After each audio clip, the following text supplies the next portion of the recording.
c'est parti. Salut, je suis Anne-Sophie Supio. Bonjour, je m'appelle Grégory Vacher. Et là, vous êtes sûrement en train de vous dire, mais qu'est-ce que c'est que ce podcast ? Eh bien, c'est très simple. Nous partons à la rencontre de personnes qui ont donné un sens à leur vie. Comme ça, nous, on peut s'en inspirer. Et on a appelé ça le plein de sens. Vous me faites le plein. Le plein ? Oui. Il s'appelle comment l'épisode d'aujourd'hui ? Parlons grossophobie avec Marie de Brouwer. Merci Francine. Alors, on y va. Le plein de sens accueille Marie de Brouwer ce matin. Salut Marie. Salut. Bonjour. Alors, tu vas bien déjà ? Bah ça va très bien. Il est tôt, hein. Il est tôt le matin là. Mais ça J'avoue, va. c'est un podcast qu'on enregistre pour une fois à une heure plutôt matinale. J'avais perdu l'habitude, tiens. Oui, c'est ça. Il est 8h43, très exactement. La température est à peu près de moins 1000 dans Voilà. la caravane. Et franchement, on est pas mal. Oh, tu sais, finir un podcast avec une pneumonie, ça a le mérite d'être insolite. Hein. Vraiment, j'ai ramené un café de la maison. De la maison à la caravane, il y a quoi ? Il y a vraiment 30 secondes de marche. Et en fait, il y a une couche de glace sur le dessus de mon café. Je peux faire du patin à glace dessus, c'est cool. Alors Marie, tu vas nous parler d'une BD qui est sortie qui s'appelle Ne jamais couler, que tu as faite avec Lucie Macaroni, donc j'imagine que c'est pour l'illustration, Exactement. aux éditions Le Duc. Déjà, est-ce que tu peux commencer à te présenter déjà, Marie ? Ce serait cool avant qu'on commence à parler de cette BD. Bah bien sûr. Bah Marie de Brouwer, 27 ans, Bélier, ascendant Balance. C'est important. Non, bah moi je fais plein de projets un peu différents. À la base, je suis plus dans l'audiovisuel. Je fais du documentaire et j'anime des petits podcasts à droite à gauche. Et là, récemment, donc j'ai terminé une bande dessinée, une BD qui s'appelle Ne jamais couler, comme tu l'as dit. Et en fait, globalement, tous mes projets, ça tourne toujours autour de sujets de société, etc. Ouais. Peu importe le média, mais voilà, c'est ce que je fais. Après, je fais des blagues sur Instagram. D'accord. Donc le sens de ta vie, c'est ça, c'est traiter des sujets de société pour que les gens soient au courant de certaines choses, et puis en même temps faire des petites blagues. T'es un peu comme nous, quoi. Tu veux pas travailler avec nous ? Bah ouais. Allez, venez. Ça te dit, nous on a plein de projets J'arrive dans la caravane. Attendez. on a plein de projets qui rapportent zéro argent. Couvre-toi, hein. Ouais, couvre-toi surtout avant de nous rejoindre. Alors tu traites surtout de la grossophobie, Marie, en fait. Ouais, la grossophobie, c'est mon sujet phare. Je sais pas comment dire. Ouais, c'est ta tête de gondole quoi dans ton supermarché. Exactement. Ouais. Et alors t'avais fait un documentaire qui a été diffusé sur, alors on savait plus, c'est France TV Slash. c'est ça ? Exactement, ouais, c'est ça. Qui s'appelait comment déjà ? C'est La grosse vie de Marie. C'était en 2020. Ouais. Et ouais, c'est un petit docu de 26 minutes qui parle du b.a.-ba de la grossophobie. D'accord. Et dans lequel j'étais moi aussi inclus. Genre, je parlais aussi de moi. Mais aussi avec d'autres personnes, etc. Donc c'était plus doc que Ne jamais couler pour le coup, où c'est vraiment que sur ma life et c'est très intime. D'accord. T'es allé vraiment profonde dans les émotions. Il y a la larmiche. J'y suis allée. Mais du coup, est-ce que tu peux nous rappeler ce qu'est la grossophobie, Marie ? Parce qu'en fait, on imagine bien que c'est il est gros, elle est grosse. Bon, bah ça c'est la base, mais en fait, il y a des trucs qui sont quand même beaucoup plus vicieux que ça. Ouais, exactement. Donc la grossophobie, la définition un peu générale, c'est la discrimination que vivent les personnes grosses au quotidien, toute leur vie. Mmh. Et en fait, elle prend plein de formes différentes.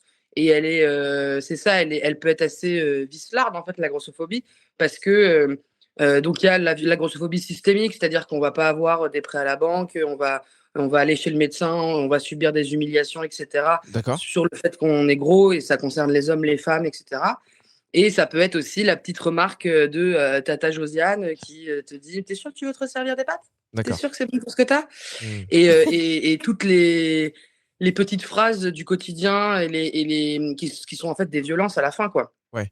Et voilà. Et est-ce que tu crois que cette grossophobie, elle est présente ? Enfin, est-ce que tu as remarqué quand est-ce qu'elle commençait, quoi ? Est-ce que c'est à l'école ? Est-ce que c'est justement parce qu'il y a une éducation derrière qui ne suit pas ? Est-ce que ça arrive plus tard ? Est-ce qu'on a des données là-dessus ? Ouais, la grossophobie, elle peut même être à la naissance. C'est-à-dire que à la naissance d'un bébé, si c'est un bon bébé garçon, on va dire ah c'est bien, ça va être un bon bébé bien fort, et un bon bébé, une fille, fille à la naissance, on va dire attention, il va peut-être faire attention en grandissant, parce que quand même 4,4 kg, c'est donc la grossophobie, elle est très jeune, et après on estime que c'est à l'école mais à l'école, c'est-à-dire vers 8-9 ans, que les enfants vont subir les premières réflexions sur leur corps, les premières réflexions sur leur manière de manger, etc. Et même les premiers régimes, hein, c'est autour de 10-11 ans, quoi. Oh là là. C'est fou. Mais tu sais, ça m'étonne vraiment pas parce que déjà, j'ai été, depuis que j'ai des enfants, j'ai été assez impressionné de voir à quel point, par exemple, j'ai pu voir des femmes enceintes déjà qui faisaient attention à elles, c'est-à-dire qui mangeaient moins pour pas trop grossir. C'est-à-dire, bon, je peux pas juger, je suis pas une femme, je suis pas soumis aux mêmes pressions de la société, etc. Mais on se rend compte que déjà, en tout cas, notre société, elle est malade. Après les enfants, effectivement, c'est pareil. On peut voir qu'il y a quand même des différences culturelles. Je sais pas si c'est partout pareil, mais je sais que ma femme qui est brésilienne, par exemple, là-bas, des bébés qui sont forts, c'est super bien, quoi. C'est bien vu, ils sont en bonne santé, qu'ils soient garçons ou filles. Et les vêtements pour bébés, tu les achètes au Brésil, ils sont vraiment amples, ils sont larges. Les bébés rentrent. Moi, j'ai eu 2 bébés qui étaient vraiment très costauds. Ils rentraient dedans. En France, impossible. En fait, on achetait les pantalons au Brésil quand ma belle-mère, elle venait nous les amener. Genre, je trouvais que c'était trop serré. Il y avait des trucs hyper serrés. Je me disais, mais c'est ouf qu'il y ait déjà ça, cette pression sur un bébé qui vient de naître, quoi. Ah, bah, ça m'étonne pas non plus. Et effectivement, il y a des différences culturelles en fonction des régions du monde et tout. Et la France, enfin, il y a l'Europe, mais il y a spécifiquement la France. On a un problème avec le corps. Alors, pas forcément avec le corps de bébé, mais en tout cas, on a un problème avec le corps qui est fou, quoi. Est-ce que tu crois que c'est dû au fait que la France est la capitale de la mode et qu'il y ait les mannequins, les machins, les tout ça et que on en est des exemples d'ailleurs vivants, faut le dire. Voilà, on est nous-mêmes des clichés ambulants. Qu'est-ce qu'on y peut? J'ai des pecs. Allez vous faire foutre. Pardon, c'est pas vrai. Non mais c'est vrai. Est-ce que c'est pas ça, genre la capitale de l'élégance, du chic et tout ça? Est-ce que c'est pas cette image qui est véhiculée dans le monde qui nous fait défaut? Si, c'est possible. Je pense que déjà, il faut distinguer aussi France et genre Paris, parce que Paris, c'est quand même un monde à part sur la pression physique. Mais oui, c'est sûr que l'image de la Française, elle est maquillée, mais pas trop. Elle a les cheveux lisses, mais pas complètement, mais qui font quand même des waves. Et puis, elle s'habille, mais pas de manière trop sexy. Enfin, il y a vraiment la liste de la femme française, qu'est-ce que c'est selon le monde. Elle existe, enfin, j'en ai vu 5 dans ma vie, elles étaient dans le 16e. Je fais, waouh, elles sont là, les femmes françaises. C'est vrai que moi, je suis plutôt une femme française assez sale. Arrête. Non, tu te laisses vivre, là. Ça, c'est sûr que la société ne fait pas pression sur toi. Déjà, ça. Tu ne réponds pas à des dictats. Je voulais savoir, Marie, déjà, est-ce que ton documentaire, s'il y en a qui veulent commencer par ça, il est encore disponible si on va sur France TV? On peut le trouver quelque part? Ouais, normalement, il est toujours là. Est-ce que tu peux nous donner encore des petits trucs qu'on peut trouver dedans, justement? Alors, on a défini la grossophobie. Est-ce qu'il y a d'autres choses qu'on apprend en regardant ton docu? Il y a d'autres choses qu'on apprend, tout à fait. J'espère, parce que sinon c'est un peu léger, je te le dis. Non, c'est un peu chiant. Ça fait le mec qui juge. Sinon, c'est pas un docu, c'est une bande-annonce, quoi. Pardon. Bah, je parle notamment, il y a le harcèlement scolaire, parce que c'est pareil, c'est chiffré. Un enfant gros a beaucoup plus de risques d'être harcelé à l'école. Et je sais plus le chiffre exact parce qu'évidemment, voilà, j'ai une petite mémoire. Mais donc évidemment, le harcèlement scolaire en fait partie. On parle aussi d'amour et de sexualité. C'est abordé de manière assez légère dans le docu, mais il y a le corps gros sur le marché de l'amour et quand même à pas la cote. Ouais. Voilà, je suis désolée pour tous mes gros et mes grosses qui entrent dans leur vie amoureuse sexuelle. Ça va être une petite galère. Ouais. J'annonce. De quoi on parle d'autre? De la discrimination à l'embauche, tout bonnement, que c'est pareil sur tout ce qui est métier d'image, à savoir commercial, hôte ou hôtesse d'accueil. Il y a, je crois, 15 fois de moins de chances d'avoir un entretien d'embauche si la photo sur le CV est une personne grosse à CV égal, quoi. C'est l'Observatoire des discriminations qui a fait une étude là-dessus. Et pareil, en France, on adore mettre des photos sur les CV alors que rien qu'en Angleterre, ils le font pas. Ouais. Et si t'es gros, tu auras moins accès à certains métiers, quoi. Ouais, c'est assez terrible, tu vois, et ça fait vraiment écho avec des trucs que j'ai pu connaître en plus dans le passé et tu vois, au boulot où il y avait des fois des trucs, des concours pour faire gagner des gens qui puissent participer à des événements et tout. Et j'ai vu des personnes discuter en disant « Oh, ce serait bien qu'on prenne elle plutôt que lui parce que elle est jolie, tu vois. » Et tu dis « Mais attends, tu veux faire gagner quelqu'un à un concours ? Parce que juste la personne, tu la trouves jolie, quoi. Enfin, c'est Ah ouais, assez c'est terrible. terrible, quoi. Et moi, je vais te dire, à l'époque, j'étais au milieu de tout ça et ça me choquait pas. Je me disais, ah ouais, d'accord, ouais, c'est normal. C'est-à-dire que tu te poses pas la question, en fait. C'est ça qui est terrible. Bah, c'est ça qui est vraiment, c'est ça le cœur du problème. Et par rapport à la grossophobie, la discrimination, j'avais une question qui m'est venue qui était vraiment, je pense que c'était la meilleure question qu'on pouvait te poser. Ah merde. Et tu l'as oublié alors que ça fait 2 secondes. Et je l'ai oublié. Non mais attends, c'était par rapport à l'école. Oui, en fait, c'est que je me disais, j'ai l'impression qu'on fait porter aussi une certaine culpabilité, soit à la personne grosse, soit aux parents. En mode, alors vous faites n'importe quoi. Vous à la maison, vous mangez des burgers du matin au soir et pourquoi vous faites ça ou vous donnez ça à vos enfants, pourquoi? Mais on oublie parfois aussi qu'il y a une multitude d'origines. Bien sûr. Quand on est en surpoids et peu importe de toute façon l'origine, ça ne nous regarde pas. Il y a un moment, non? Ouais, c'est ça. Bah, je pense que c'est un peu un des problèmes de la grossophobie. Et c'est pour ça que la plupart des gens, quand moi j'exprime juste ça en disant ah bah on vit ça, la réponse ça va être bah maigris ma soeur. Enfin, genre, si t'es pas contente de ta vie, maigris. Ouais. Et je suis là, mais enfin, moi je connais pas une personne grosse qui a pas essayé de maigrir. C'est parce que ça marche pas de faire des régimes. C'est pas vrai. Le poids, c'est pas juste le rapport de ce que tu bouffes avec l'effort physique que tu fais. Et que, comme tu l'as dit, il y a tout un tas de raisons qui concernent chaque individu. Et de base, c'est aussi la génétique, la morphologie des gens, elle est différente selon chacun. Au même titre que on a tous ce fameux pote tout mince qui mange n'importe quoi. Oh là là, Bah ouais. c'est fou celui-là. Ouais. Bah, et lui, on le fait pas chier. Et bah, il mange tout ce qu'il veut et il y reste tout mince. Bah, c'est l'injustice de la génétique, quoi. Ouais. Et sur la pression sur les parents. Et je pense que c'est pour ça aussi qu'après, il y a un environnement toxique qui se crée dans une famille. C'est que même ma mère, je sais qu'elle me racontait que ses potes venaient la voir en lui disant ça va Marie, quand même, elle a grossi et tout.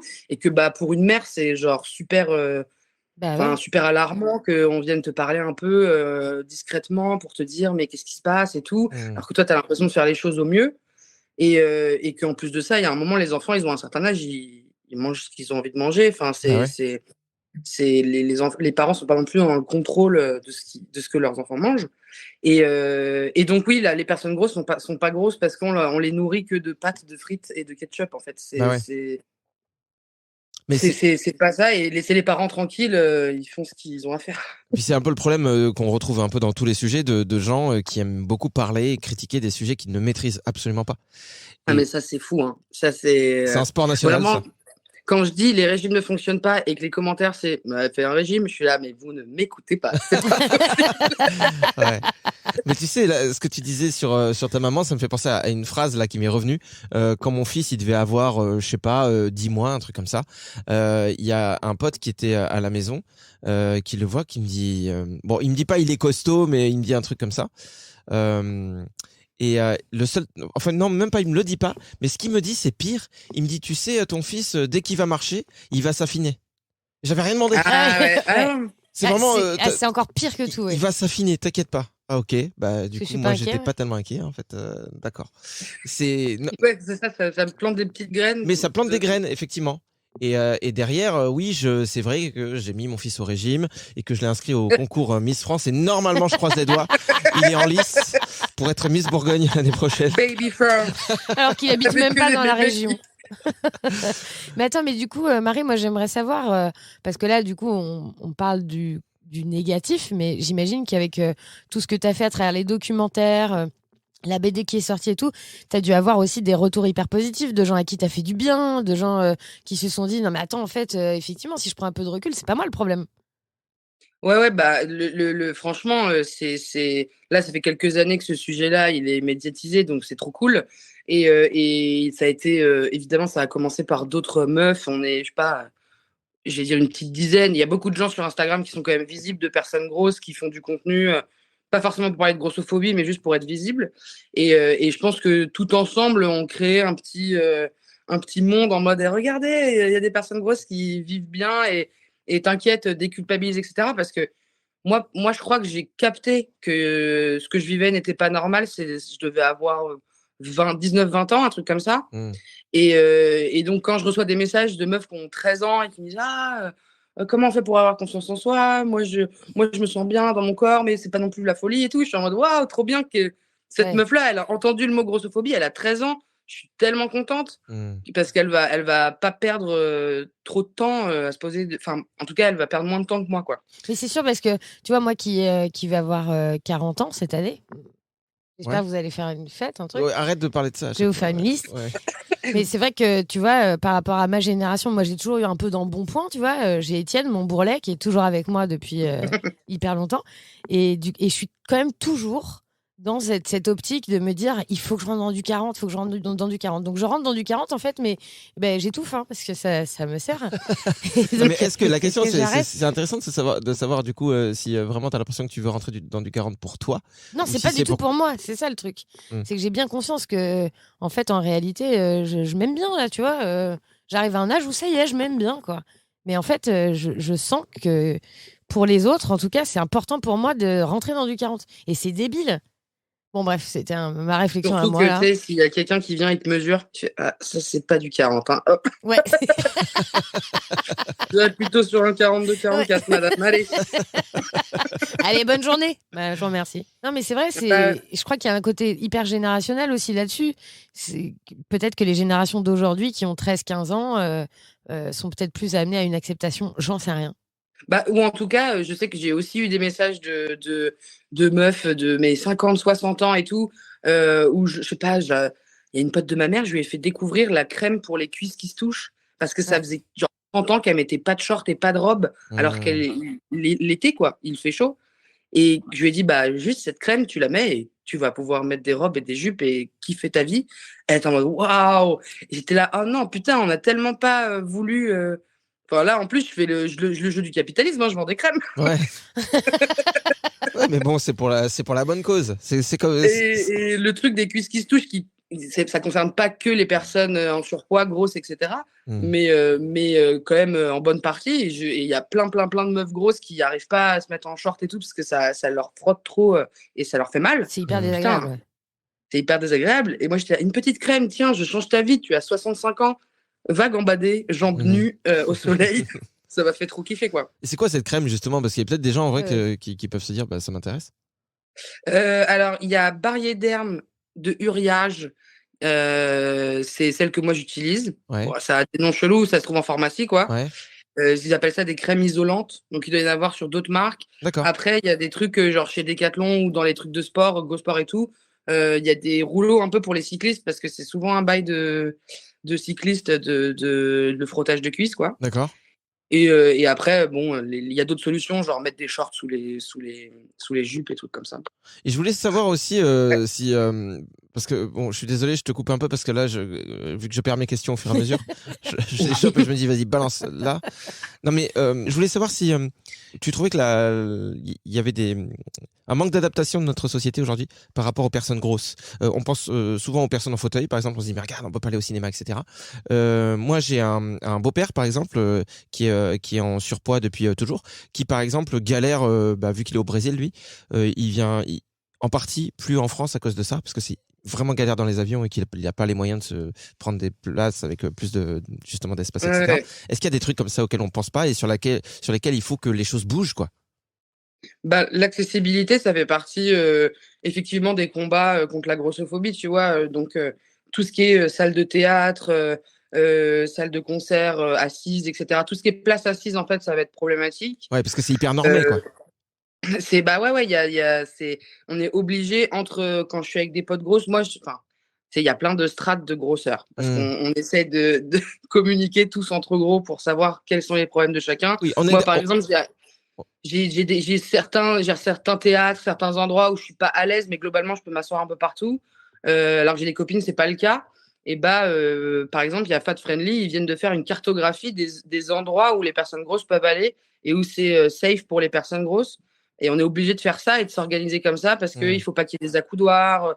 Il faut que ce soit typiquement les ceintures dans les avions, ce putain de truc là, comment on appelle ça, les tablettes dans les trains. Moi, à chaque fois, je suis là, c'est sur les nibards, super. Je suis comme ça, avec mon ordinateur à 1 cm de ma tête. Et donc, l'accessibilité au lieu public, ça fait partie de tout, de la grossophobie, quoi. Et est-ce que, enfin, je sais pas, je me pose la question en même temps, mais je me dis, est-ce que c'est pas malheureusement obligatoire d'avoir une espèce de norme? C'est-à-dire que une société s'adapte à ce qu'on trouve le plus, tu vois.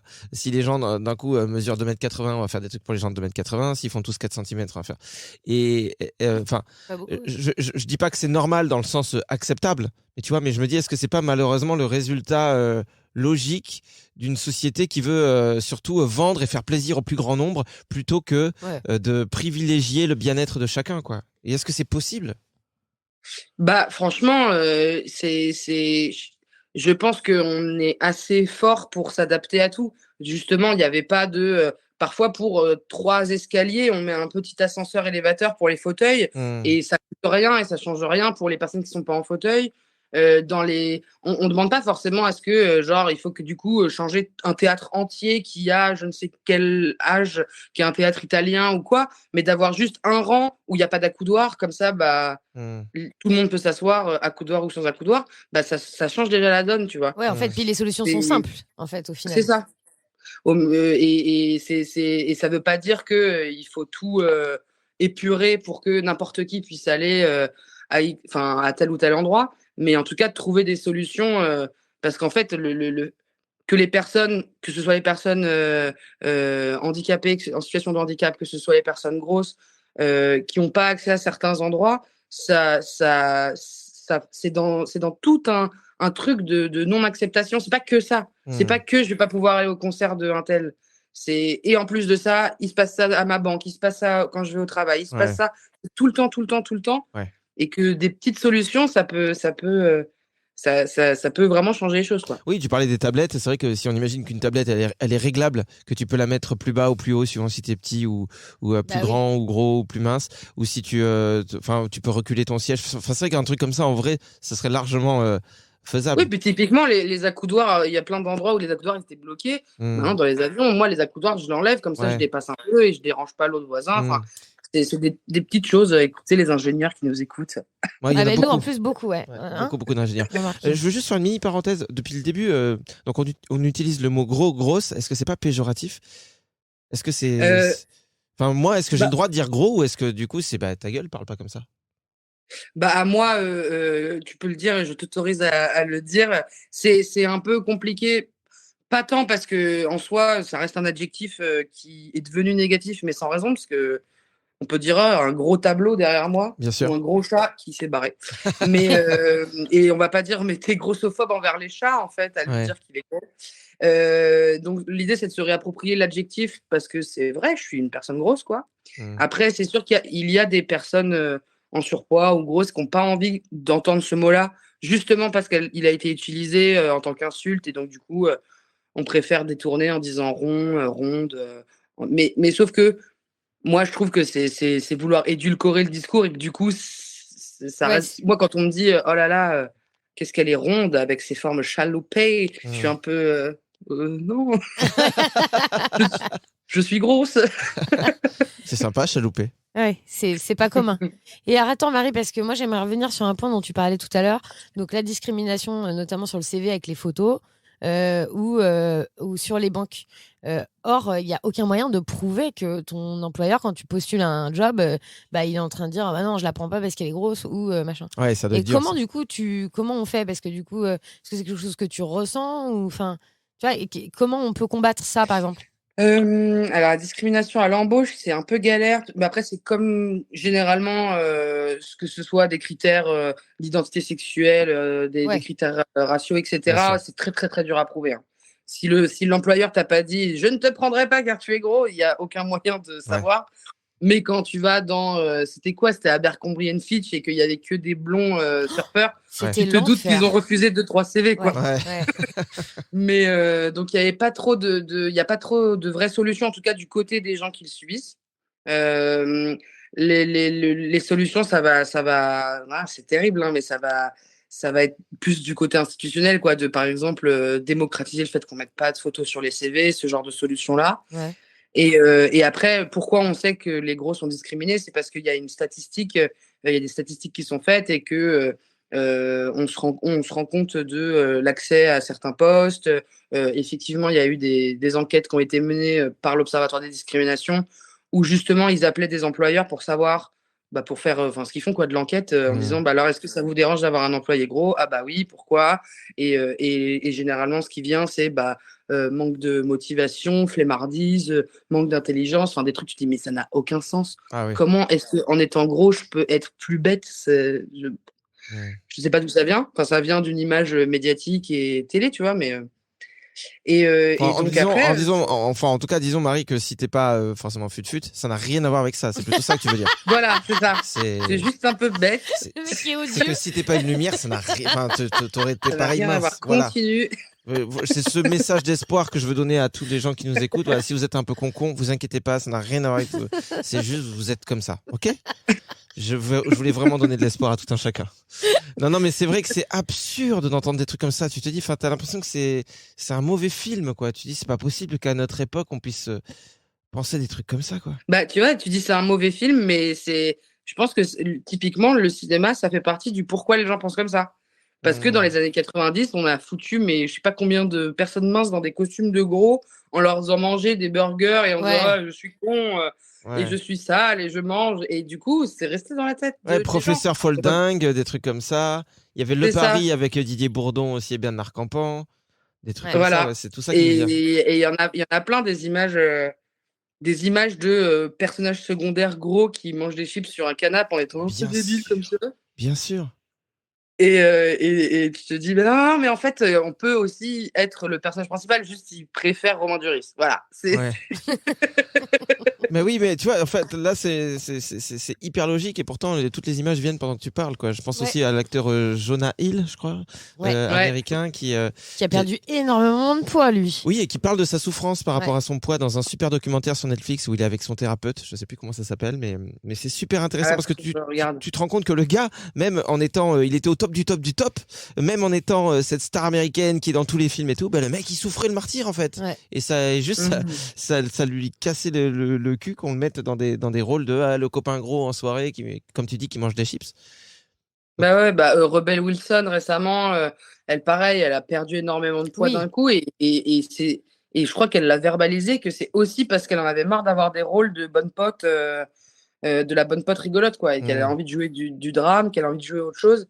Et tu fais mais si on en arrive là, on n'est pas sorti quoi. Genre dites au réalisateur plutôt de faire des films avec des personnes gros, je sais pas.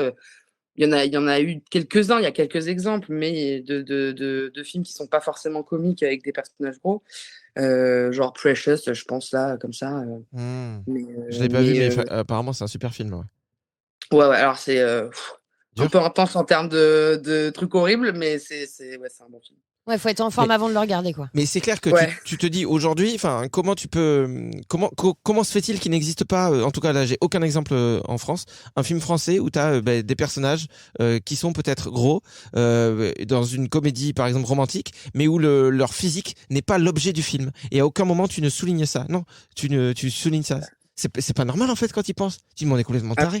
Comment on veut que les choses changent si effectivement, même par le cinéma, on sait pas montrer cet exemple-là. C'est ce qu'on est en train de faire un peu avec les communautés LGBT, où en fait, je sais pas si tout le monde les fait pour les bonnes raisons, ou si c'est juste pour être un peu dans l'énergie du moment. Regardez comme on est cool, on aime les LGBT. Toujours est-il que ça sert la cause et que c'est super. On montre un groupe de potes où il y a des gens de tous horizons, de toute sexualité, tout genre ou pas, et on ne souligne pas ça dans la série. Quand tu vois ça, tu dis ah cool, ça commence à arriver sur Netflix, il y en a de plus en plus, super. Mais c'est vrai que je vois pas la même chose avec les personnes en surpoids. Non, c'est clair. Généralement, la culture américaine est un petit peu plus avancée quand même sur ça. Même si, moi, je trouve qu'il y a un exemple qui est ouf, c'est Brooklyn Nine-Nine. Je sais pas si vous voyez cette série de Andy Samberg qui est genre super drôle. Et donc, t'as vraiment, c'est Diversité Land. T'as un personnage homosexuel noir qui n'est pas du tout stéréotypé sur son homosexualité. T'as un mec qui est hyper bodybuildé, mais qui est en vrai hyper sensible, machin. T'as le mec juif, t'as les meufs latinos qui sont des personnages féminins super fortes. Enfin, c'est trop cool sur la représentation, c'est trop bien. Et les deux personnages gros, c'est horrible. C'est les deux débiles de la bande de flics. C'est les deux mecs qui font que bouffer, qui font jamais de travail de terrain et tout. Et leur backstory, c'est qu'ils ont découvert des chicken wings et que du coup, ils sont devenus fous de ces chicken wings et que du coup, hop là, ils sont devenus gros et c'est devenu des mauvais flics. Et tu fais, les gars, vous aviez tout bon sur tout le reste. Ouais. C'est vrai que c'est un peu léger, hein, du coup, comme pitch du personnage. Hein. C'est vrai que les mecs, ils ont eu l'idée, ils se sont dit, tiens, ils vont trouver des chicken wings. Ouais. Ça sentait la fin de journée, tu sais. Ah ouais, ils étaient crevés. Ouais, ils étaient même eux, tu vois, je me mets à la peau de, je me mets dans la peau de ces acteurs-là. Je me dis que quelque part, c'est comme s'il y a une partie de toi des fois qui devait accepter, pas par choix, mais parce que tu te dis voilà, c'est comme ça, c'est normal, quoi. Si les gens me mettent dans des rôles comme ça, c'est que ça doit être tout ce que je mérite. Et je me dis, est-ce que, ça doit être aussi terrible. Ça doit être terrible en fait de se dire je suis cantonné à ça et ok, je suis un gros, donc je serai un gros au cinéma, je serai un gros dans une série, je serai le gros de mes potes à qui on fait des vannes de gros. Et ce qui est intéressant quand on parle avec toi, c'est que aussi on se rend compte que c'est important de prendre du temps quand on peut pour se mettre aussi à la place de l'autre et ne pas se préoccuper que des sujets qui nous touchent. Si moi je suis gay, imaginons, c'est bien que je sois investi dans la cause pour faire changer les mentalités, mais je trouve ça un peu dommage d'attendre que quelque chose nous touche pour s'en occuper, quoi. Bon, j'ai aucun gros dans ma famille, je suis pas gros. Du coup, mon cerveau, il en a rien à foutre de ce sujet-là. Je me pose aucune question parce que je pense que c'est là que l'humanité elle est belle. C'est quand t'as quelqu'un qui n'a rien à voir, qui juste prend le temps de t'écouter, que tu rentres en relation avec la personne, que t'es touché, que tu te dis mais ouais, il y a quelque chose qui va pas et que tu t'investis gratuitement parce que t'es un humain et que c'est de cœur à cœur, quoi. C'est beau ce que tu dis. C'est vrai qu'il en a sous la botte. Hein. Je dis ça, mais j'ai le cul vissé dans ma caravane. Hein. Tu vois, je suis pas en train de militer, je suis en train de rien faire là aujourd'hui. Mais c'est important parce que peut-être qu'un jour, oui, avec Anne-Sophie. De m'inviter, c'est déjà faire quelque chose. Oui, après ton épisode sera pas forcément diffusé, toi. Ah, putain, d'accord. Le bon, mec je peux filmer des clubs, du coup. Si, Marie, évidemment. Mais non, mais c'est aussi, t'as raison, c'est aussi pour ça, parce qu'on s'est parlé aussi une fois en interview, et que tu fais partie de ces gens, moi, qui m'ouvrent les yeux, quoi, et où je me dis, mais oui, en fait, c'est pour ça que je suis un humain aussi. C'est pour pas vivre ma petite vie de connard de mon côté et comprendre que je peux agir. Non, mais puis surtout, au-delà de ça, Marie, moi, je te suis depuis hyper longtemps sur Instagram et parfois, je suis dans mon lit, tu sais, comme tout le monde le matin en train de regarder des stories et elle me fait péter de rire, quoi. Je suis toute seule en me marrant. Donc, au-delà de ses combats, tout ça, suivez-la parce qu'elle est drôle, en fait. Péter de Marie, rire, c'est vraiment une expression, on est d'accord. Non, c'est pas non, genre... non. Moi, j'aime bien. C'est pareil, j'ai pas osé la faire. J'ai pas osé être là. Moi, c'est assez littéral, donc si, péter de rire. Donc, suivez Marie et puis surtout, achetez sa BD. Voilà, c'est toujours sympa, une BD ne jamais couler aux éditions Le Duc. On peut finir là-dessus. Est-ce que tu veux nous dire un petit mot sur cette BD ? Ouais. Eh bien, un petit mot, c'est ce que je disais tout à l'heure, c'est que c'est très perso et très intime, ouais. Du coup, j'ai vraiment écrit mon truc genre trop bien. Et là, elle sort et je fais quoi ? Les gens, ils vont lire ma vie. Ouais. Parce que c'est vraiment, c'est pas romancé, c'est au plus près de toi. C'est un peu, je rajoute un peu des blagues et des situations rigolotes et tout, mais globalement non, c'est tout ce qui est raconté est véridique. Mais sauf que si vous quand vous la lirez, vous verrez que il se passe pas des trucs de ouf non plus. Genre oui, j'ai rencontré le président, non, c'est pas dans la BD puisque j'ai pas rencontré le président. D'accord, ok. Ouais. Mais du coup, je pars de ma naissance à aujourd'hui et l'évolution de comment j'ai vécu la grossophobie. En passant, évidemment, il y a des petits détails aussi en plus sur ma vie qui peuvent expliquer le certain traumatisme et comment je les ai vécus, quoi. Mais globalement, on rigole bien normalement en la lisant. Enfin, j'ai regardé des gens la lire. Après, c'est des potes à moi, mais je les ai regardés lire pendant une demi-heure. Ils étaient comme ça et ils disaient... Après, si tu les fixais du regard, peut-être qu'ils se disaient merde, elle va me je rigole dans 3, 2, 1. Non, mais c'est super parce que, voilà, t'es bien placé pour le savoir. L'humour, c'est quelque chose qui fait du bien à soi, aux autres. Mais en plus, c'est un super moyen de faire passer des messages de manière douce et efficace à la fois. Donc oui, c'est vrai, les personnes grosses sont toutes drôles. C'est ça qu'il faut retenir. Elles sont un peu bêtes, mais qu'est-ce qu'elles sont drôles. C'est dommage parce qu'on avait quand même passé un débat assez sympa. Je suppose que les gens qui en sont là, tu vois, on a passé la demi-heure, je pense que là, ils ont compris qu'il y avait du second degré. Ouais. Effectivement, la personne qui clique sur le podcast et qui se dit je vais écouter que la fin parce que j'ai la flemme, et qui tombe que là-dessus et qui vraiment va garder ce message à vie, là, ouais, on a peut-être fait de la merde. Pardon. Je vais me faire cancel.